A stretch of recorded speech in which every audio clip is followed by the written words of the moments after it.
Bismillahirrahmanirrahim. Assalamualaikum warahmatullahi wabarakatuh. Pada kali ini, kita akan memasuki tajuk ke-9 iaitu Perubahan dan Inovasi Kurikulum Bilik Darjah di bawah subjek Pengurusan Kurikulum Bilik Darjah KPF 4023 yang diajarkan oleh Profesor Dr. Abdul Rahim Hamdani.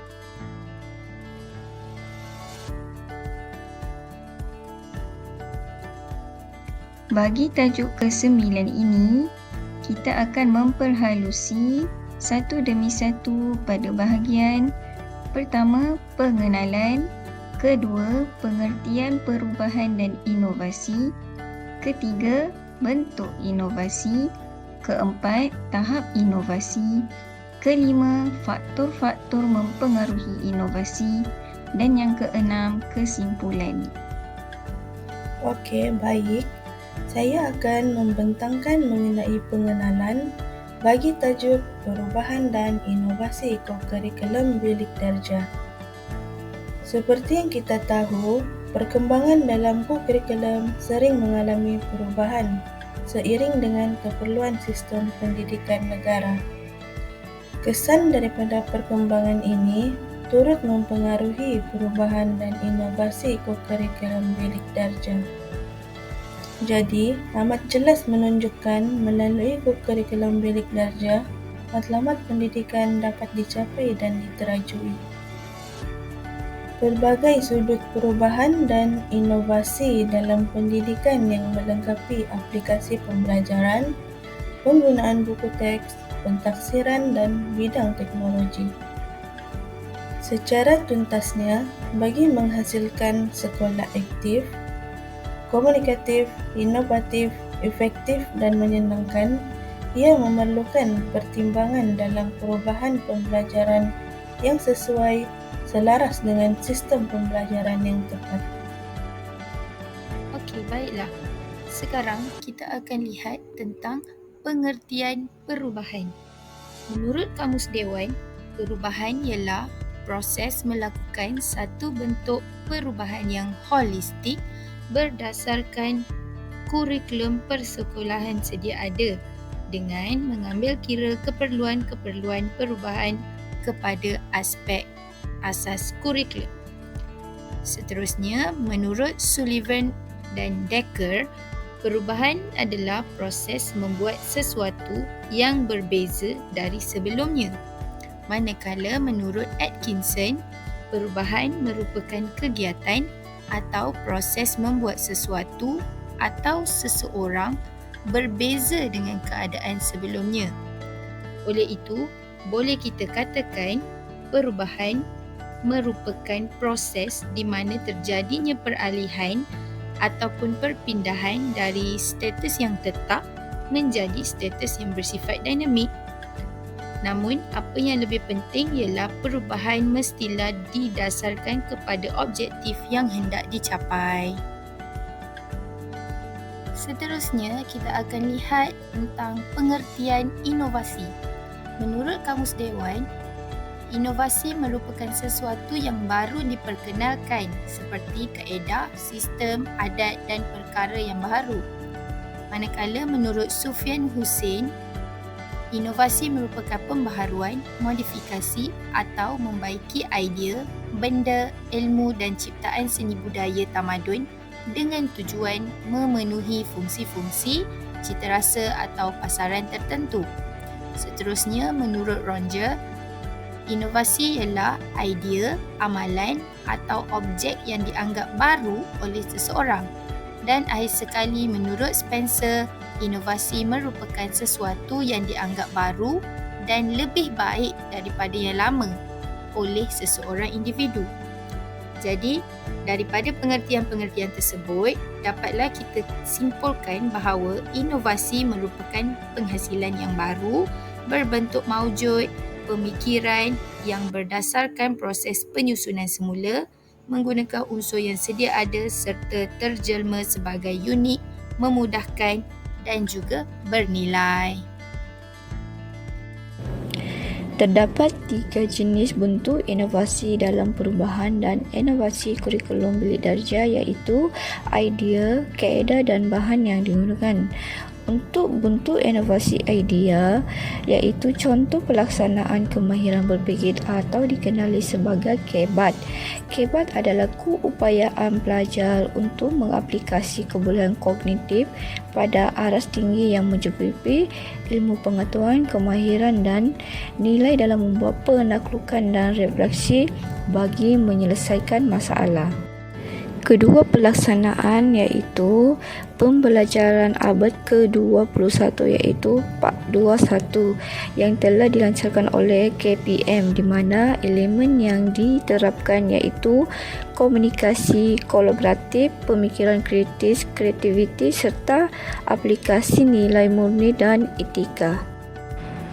Seterusnya, bentuk inovasi kaedah yang merangkumi pembelajaran teradun, pembelajaran atas talian dan game-based learning.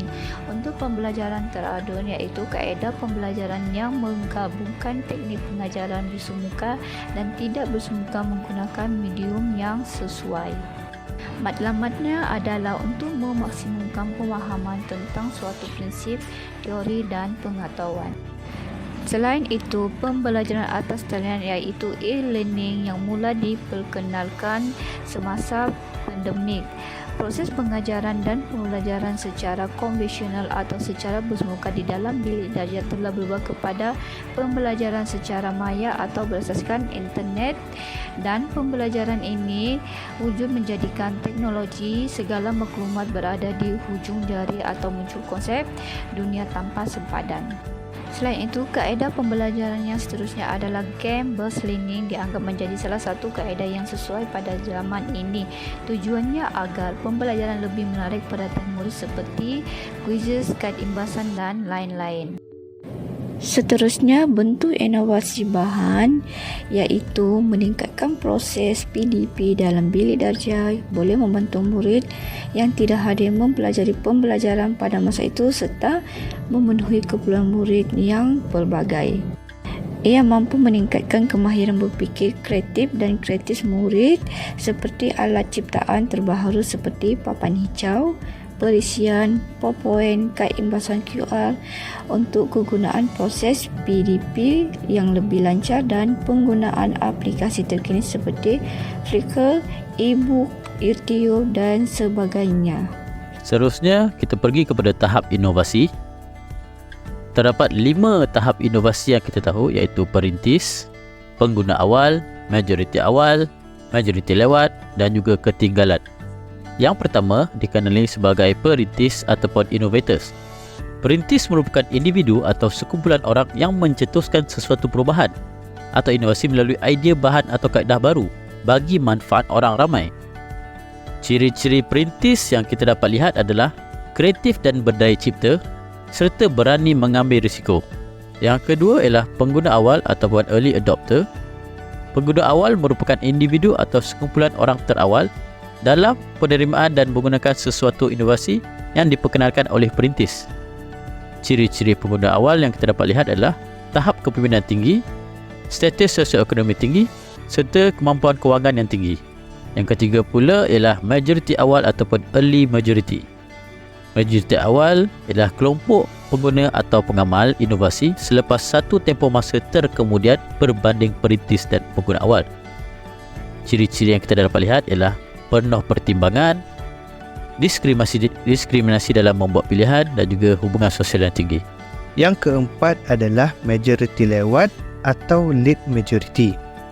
Majoriti lewat ialah golongan penerima terakhir sesuatu inovasi.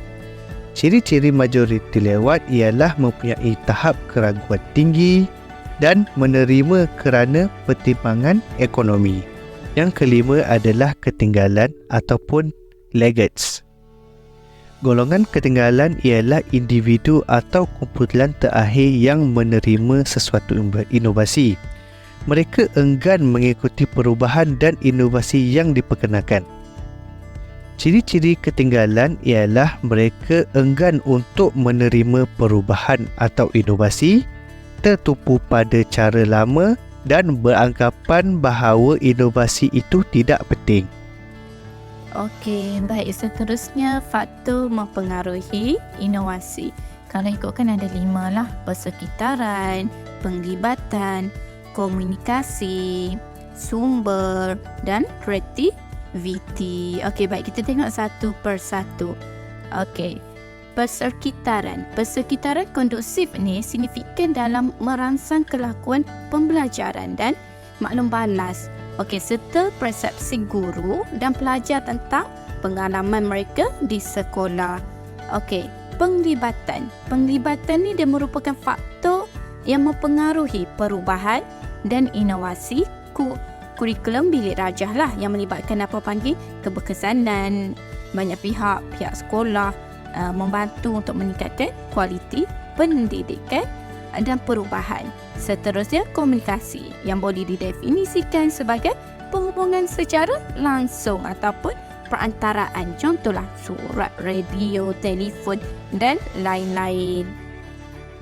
Okey, baik. Seterusnya, sumber. Sumber boleh berubah mengikut kesesuaian dan perubahan semasa. Asasnya adalah seperti pengenalan teknologi baru, perubahan dalam sistem penyampaian, perubahan dalam prosedur yang boleh meningkatkan produktiviti lah. Okey, kreativiti merupakan suatu kebolehan berfikir dan bertindak yang tidak berasaskan logik biasa kerana logik bersifat penilaian. Dapatlah disimpulkan di sini bahawasanya pihak sekolah sendiri perlu mewujudkan sistem komunikasi yang berkesan seperti talian komunikasi lebih sehat, akrab, membina, positif dan saling menyokong antara satu sama lain supaya perancangan dan pelaksanaan dapat dicapai sekaligus dapat merealisasikan kemakmuran rakyat dan kehidupan sejagat yang lebih harmonis.